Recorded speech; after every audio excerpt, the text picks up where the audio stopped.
Gold and silver don't always move in sync, and that's where the gold to silver ratio comes in. Understanding it can reveal when silver might be undervalued compared to gold. The gold to silver ratio measures how many ounces of silver it takes to equal 1 ounce of gold. Historically, shifts in this ratio have highlighted times when silver was undervalued relative to gold.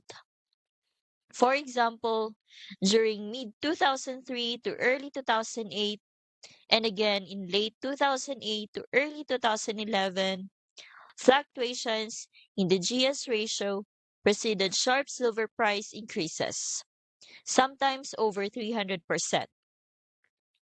The Why Precious Metals Guide explains that while no one can predict the future, monitoring this ratio can provide valuable insight for timing silver purchases in a retirement portfolio.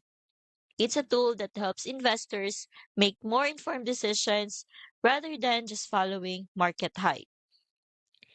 And this guide is just one of 8 PDFs in the free Gold IRA Ultimate Guide bundle, alongside titles like the Gold and Silver IRA and Digital Dollar Report, all designed to give you a clear, confident view before making investment decisions. I've linked this guide in the description. If you want to learn how to use the gold to silver ratio to spot potential buying opportunities for your retirement savings, download the full Gold IRA Ultimate Guide bundle. It's free, easy to understand, and packed with insights to help you invest wisely. You can find the link in the description.